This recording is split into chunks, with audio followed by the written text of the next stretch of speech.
Hello guys, Lone Vic here again, and tonight, because again I'm recording this late at night, I'm going to tell you, and very matching to the late night hour, how to play the addition to the game Parks that I've explained in my previous video, and the add-on is called Nightfall. It changes up just a few things, making the game a bit more interesting, or to be honest, from my perspective, a lot more interesting and a lot more fun from my perspective. So let's take a look how to set up the game, including Nightfall, what changes are there to the setup, how to play, what changes are there to the rules for a two-player game and more, and what changes for the solo rules as well. Let's go! Okay, hikers, so we are prepared right now. This is the setup for a game of Parks combined with Nightfall. I will remind you what the setup is in general and tell you now how to add the new elements. So I've got my trail set up already. I've got the weather pattern, as you can see here, the cards for the seasons over here as well. I've got my players with one canteen, the blue fireplace, first player marker, second canteen, white fireplace, and the camera. The meeples are here, the resources are here, the parks are here, the gear is spread out, everything is ready. The new element is this campsite board that you get with the add-on, and you place it somewhere on the table in easy reach, and you deal out the camps. Now, camps or tents should be placed at the last spot before the trail end, and then you leave an empty space and then you place another one, and then you leave an empty space and you place another one. And even if you have more trail elements later on in later turns, it's always starting from the last tile before the trail end and going one empty, one with a tent, one empty, one with a tent. Now, this is for a two-player game. If you're playing 4 or 5 players, you have one additional tent, which you put like so, between the first two.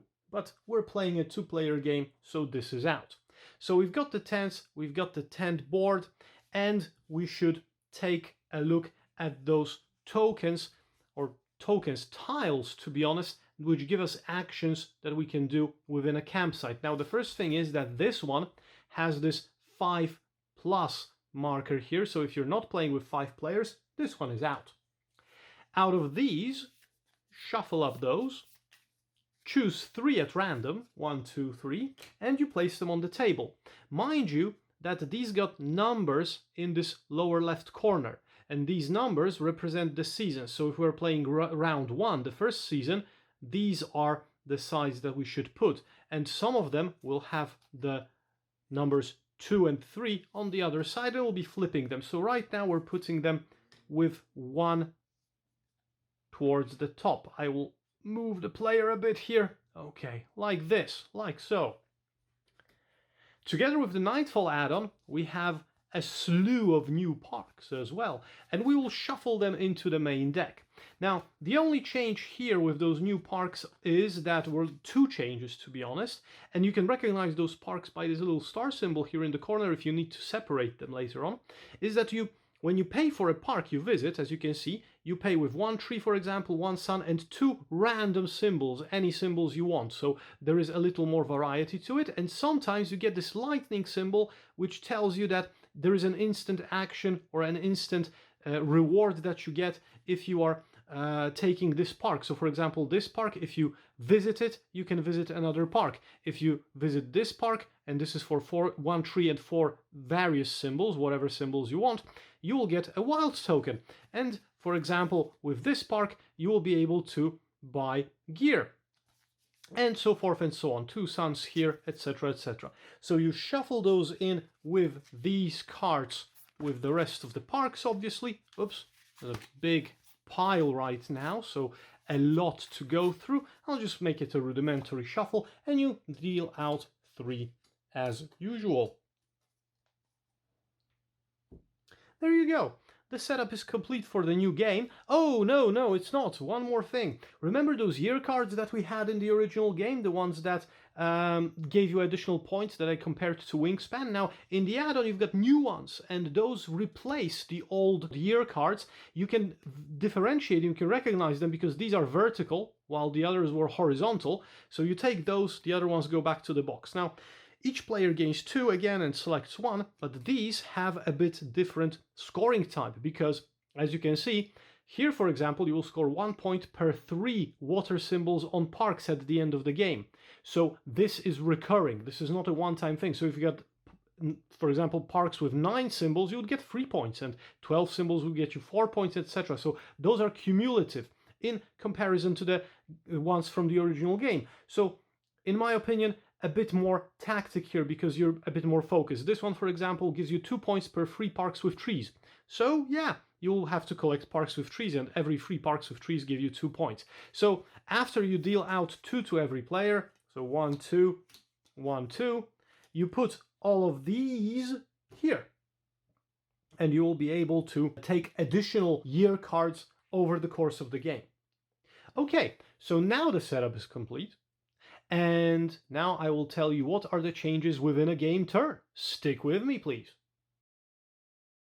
Okay, I forgot to tell you one thing. This board is two-sided as well, and the other side is for a 4-5 player game. You've got the number 4 plus here, but we're playing a 2-player game, so this is flipped like here.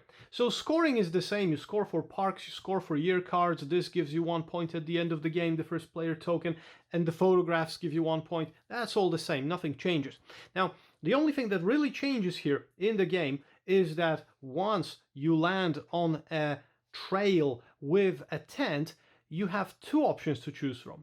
You can do either the action that's on the tile and collect the weather token, or you can use a campsite action. Now, if you're using a campsite action, the weather token stays where it was. You can't collect the weather token. Well, it doesn't rain if you're in a tent, for example, or you don't feel the heat of the sun too much. But you take this tent token and you can place it here or on one of those campsites and use the action printed here. And that's basically the only difference. So, for example, if you place your campsite here, you'll be able to trade 3 suns to draw another year card. And what you do is that you draw 2, and out of the 1 that you already have in your hand from the beginning of the game, you draw the additional 2. You look at all those 3 and you discard 1. So you will have 1 more. So you'll be able to score 2 at the end of the game. For example, if you would choose this tile as your campsite, you would be able to discard 1 of your gear or 1 of your year cards and draw a new one. So you'd be able to replace one that's not very comfortable for you, for example, right? And you would be able, in case of gear cards, you would be able to choose 1 from the top of the deck or any of the available ones. Here, for example, you would be able to trade 1 water into a wild resource 3 times, and here you would be able to switch a tree for photograph 2 times. And that's basically it. Now, if another player lands on your area, the tent is no longer here, so, well, they can't do nothing. But remember, if they want to land on your area, they have to use their campfire, right?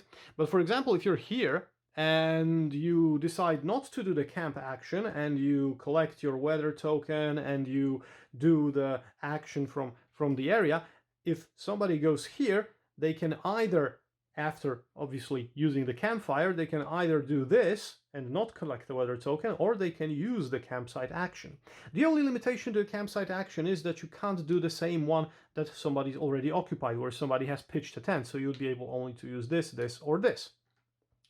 And the game goes on as usual. At the end of the season, once all of the hikers are at the end of the trail, the only thing you do is you add 1 more tile, like an advanced tile, to the trail, obviously, right? For example, like this. You, of course, reset the weather pattern. I won't be doing that because it's a hassle right now and I want to show you this quickly. So you would reset the weather pattern. You return all the tents. So you put the last one, the 1 empty tent, 1 empty tent. Don't care about this. And you look at those numbers here on the bottom corners of those campsites. And if you don't see a 2, you need to flip it to a side where you see a 2, for example, and then in the next round a 3, and then in the last round a 4. If you have this recycle symbol, for example, that means that you do not discard anything from your hand, you discard those 3 available gears, you recycle them, you draft 3 new ones, and you can take one of those for free, either from the top or from the 3 new ones that are available. Or a sun into a wild token, or a mountain into a photograph, 2 times, 3 times here, and that's it.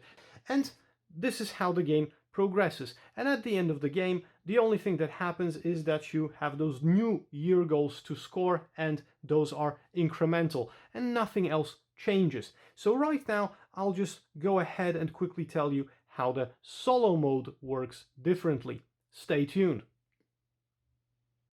Yeah, so remember the solo mode? This was the one with the Rangers, right? And you don't have this gear here, obviously. Everything else is with the standard setup. So the single player that's there takes the camera and the first player token. You have the same tiles here. I'll flip them to 1 again because we're playing the first round with the Rangers, let's say, for example.